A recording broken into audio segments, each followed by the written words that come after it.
दिल परमात्मा को देओ। तुम शिवालय तक चले जाओगे, तुम्हारी मेहनत दुगनी कर लोगे, तुम मंदिर तक चले जाओगे, तुम शिव महापुराण तक चले जाओगे तो तुम्हारा घर का जेवर, तुम्हारी प्रॉपर्टी कभी किसी बैंक में या किसी दुकान पर नहीं रखाएगी।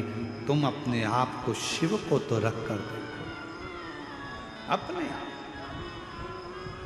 शंकर शिव कथा कर रही है। समय आया, एक अरुण नाम का असुर हो गया। अरुण नाम का असुर एक असुर ऐसा था जो हर चीज में तर्क करता। कोई भगवान का भजन कर रहा है तो तर्क करेगा, कोई भगवान का स्मरण कर रहा है तो तर्क करेगा। तर्क करने वालों की कमी नहीं है दुनिया में, बहुत तर्क करने वाले मिलेंगे, दिन भर तर्क करते।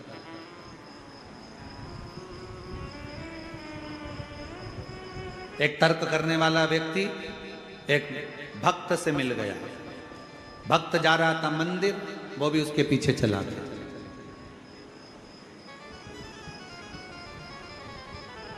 मंदिर में जैसे ही भक्त ने भगवान को प्रणाम करा, वो भी प्रणाम करता हुआ देखकर पीछे पीछे आ गया। पीछे आया तो तर्क करने वाले व्यक्ति ने भक्त से कहा, तुम जो दिया लगाते हो, इस दिए में ज्योति कहां से आती है, मालूम है तुमको? अब भक्त कैसे बताए बेचारा कहां से आती है? ये दिए में ज्योति कहां से आती है बताओ। उसने जो दिया जलाया, तर्क वाले ने दिया जलाया, दिया जलाकर कहा, बताओ इसमें ज्योति कहां से आती है, इसमें प्रकाश कहां से आता है?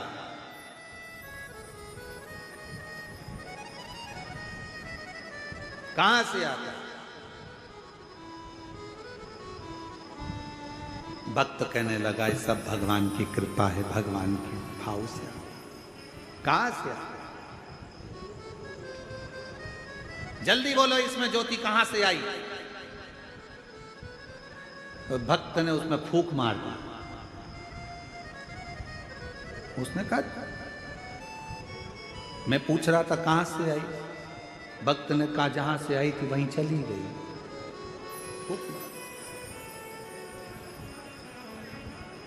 आवाज बुझ गई। ज्योत देने वाला वो है, प्रकाश देने वाला वो है। हमें तो केवल लगनता से अपने कर्म को करना है, मेहनत को करना है, परिश्रम। फल देने वाला वो देगा। आप करो मेहनत। एक अरुण नाम का असुर हो गया जो तर्क करता था, बात बात में बस क्लेश करना। कोई अच्छा बोल रहा है उसमें से कुछ एक छांट लेना, कोई अच्छा काम कर रहा है उसमें से कुछ बेकार छांट लेना, लोगों को अड़चन देना, लोगों को परेशान करना, लोगों को अपशब्द कहना, लोगों को ताना देना, लोगों को गाली देना, लोगों को अड़ा तड़ा करना। अच्छा दिखता नहीं।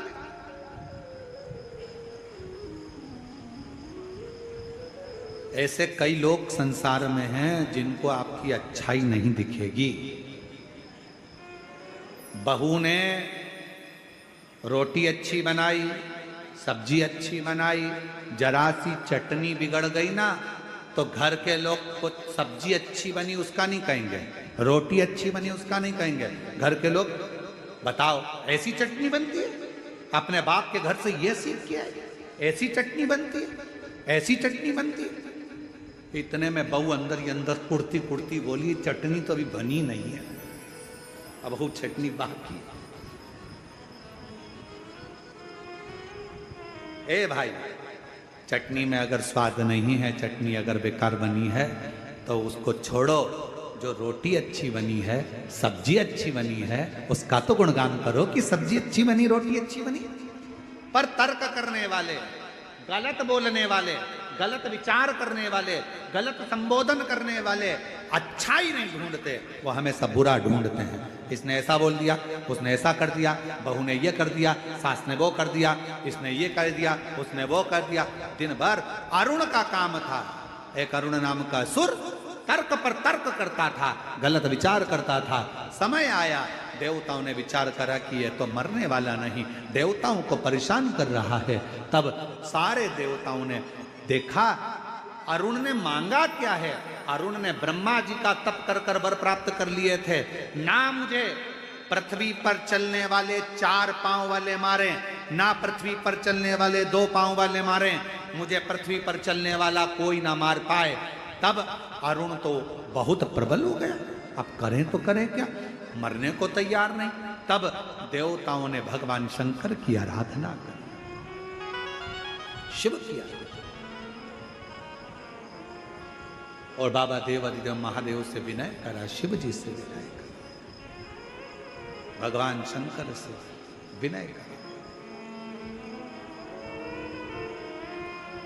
भगवान शंकर से कहा बाबा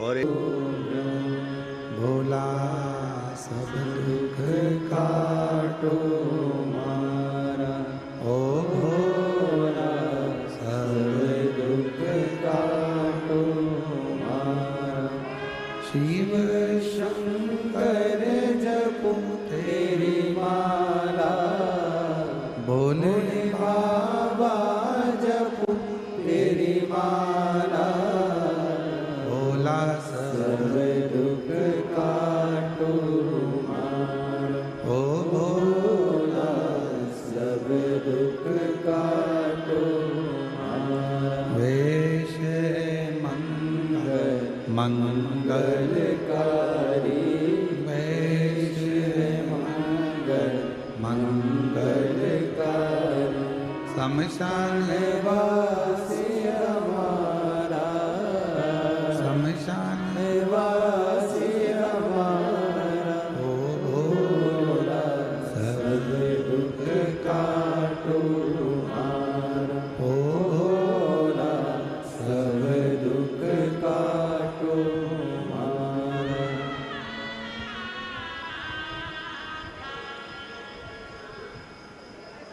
बाबा देवाधिदेव महादेव, भगवान शिव गढ़दानी तरकालदर्शी कैलाश शंकर, ओगढ़दानी भगवान शंकर, नित्य नई कृपा करने वाले, माँ अरुण नाम के असुर को मारने के लिए माँ जगत जननी ने अपने शरीर से भंवरों को और मधुमक्खी को उत्पन्न कर दिया। तब माँ जगत जननी का नाम भ्रामरी देवी पड़ा। ये माँ भ्रामरी देवी कब का है? जब कोई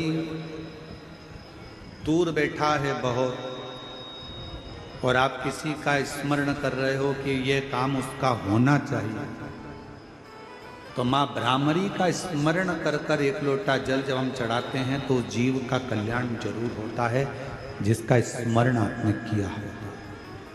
भ्रामरी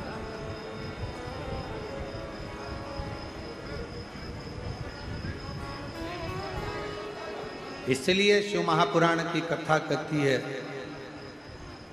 आपका समर्पण शिव के प्रति एक आनंदता देता है। 12 ज्योतिर्लिंग का स्मरण ईसर गोरा के सम्मुख में तुमरुका जी चंचुला देवी को कहते हैं।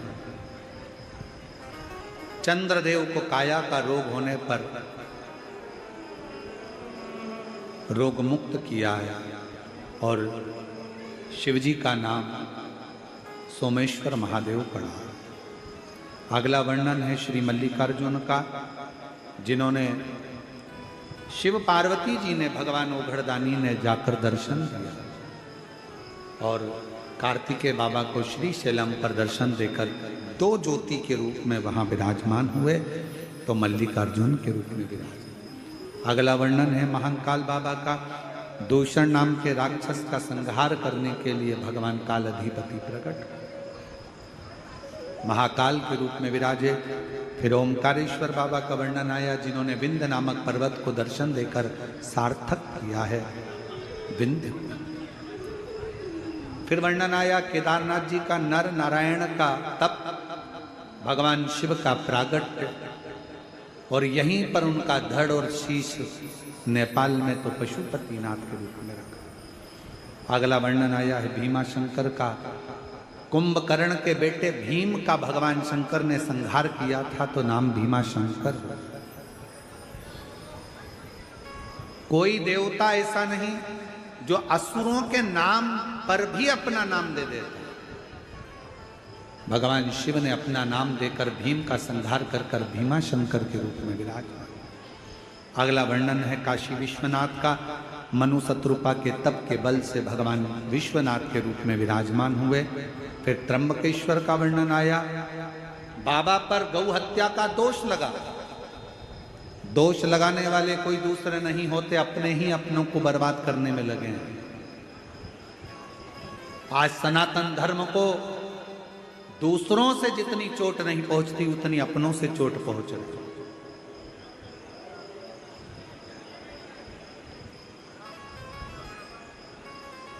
हमारा तो निवेदन है, गौ माता की जो हत्या कर रहे हैं,